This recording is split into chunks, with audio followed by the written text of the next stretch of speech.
मानसिक धर्म से जुड़ी समस्याओं में से जैसे पीसीओएस, प्रीमेंस्ट्रुअल सिंड्रोम्स या फिर एमिनोरिया, पीरियड्स का लेट से आना, ओलिगोमेनोरिया बहुत दिनों बाद आना, लंबे अंतराल बाद आना, ये सब इसमें शामिल हैं। इनके कारणों के आधार पे किया जाता है।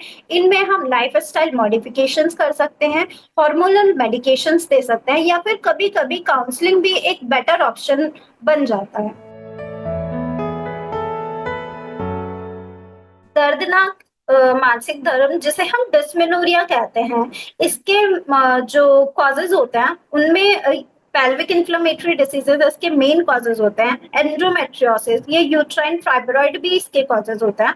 इनको प्रिवेंट करने के लिए या इनको मैनेज करने के लिए हम गर्म पानी की सिकाई कर सकते हैं, पेन किलर्स ले सकते हैं, योगा कर सकते हैं या फिर हार्मोनल थेरेपी भी इसके लिए एक बेटर ऑप्शन है।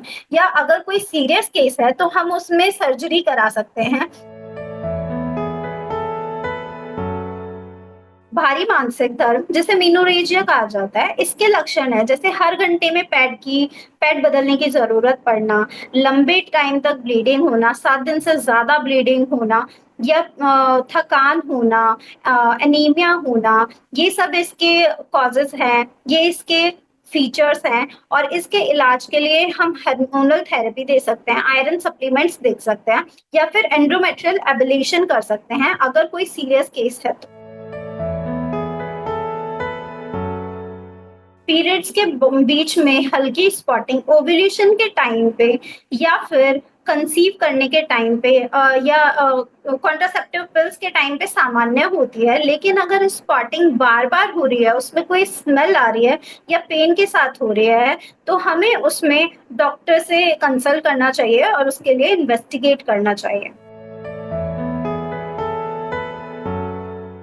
पीसीओएस आजकल एक कॉमन प्रॉब्लम हो गई है, जिसमें कि आज की जो पॉपुलेशंस हैं, जो यंग फीमेल्स हैं, वो बहुत ज़्यादा सफ़र कर रही हैं। पीसीओएस में बहुत हार्मोनल इम्बैलेंस होता है, जिसके कारण फेस पे एक्ने होना, वेट बढ़ना और हिरोशिटिज्म बोलते हैं, जिसमें कि वो फीमेल्स के चेहरे पे बाल आ जाते हैं, जिसकी वजह से वो डिप्रेस्ड फील करती हैं। अगर हम पीसीओएस के लिए हार्मोनल थेरेपीज़ दें, लाइफ़स्टाइल मॉडिफिकेशंस करें या फिर हम उन्हें काउंसल करें, तो हम इस चीज़ को प्रिवेंट कर सकते हैं। बहुत सारी प्रॉब्लम्स पीसीओएस में सिर्फ़ स्ट्रेस के कारण हो जाती हैं, जिसमें कि फीमेल्स जो है वेट गेन होने की वजह से अपने आप को डिप्रेस्ड फील कराती है और हिरोशिटिज्म होने की वजह से वो बहुत ज़्यादा मेनिज्म की तरफ जाती हैं और उससे वो उनके अंदर डिप्रेशन आता है। अगर हम उन्हें काउंसल करें और मेडिकेशंस के अलावा हम उसे योगा के लिए प्रमोट करें और कुछ थेरेपीज़ हैं उनके लिए प्रमोट करें, एक बैलेंस डाइट के लिए प्रमोट करें,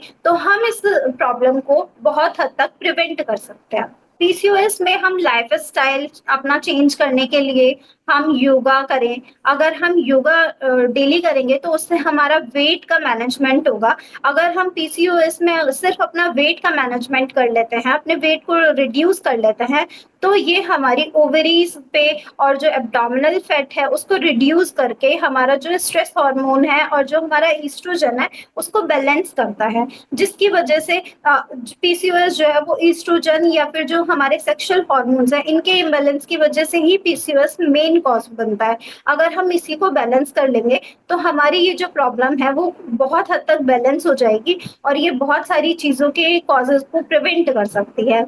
अगर हम इसमें डाइट की बात करें, तो हम इसमें डाइट के लिए जो अनहेल्दी फूड्स हैं, फास्ट फूड है और फैटी फूड्स हैं, इनको अवॉइड करके अपनी डाइट में फाइबर रिच, आयरन रिच और जो हमारे एस्ट्रोजन हार्मोन को प्रमोट करते हैं, अगर हम इन फ्रूट्स को या फिर इन फूड्स को इंट्रोड्यूस करेंगे, तो हम इसमें बहुत हद तक इस चीज़ को प्रिवेंट कर सकते हैं और एक हेल्दी लाइफ़स्टाइल मॉडिफ़िकेशन को अपना सकते हैं।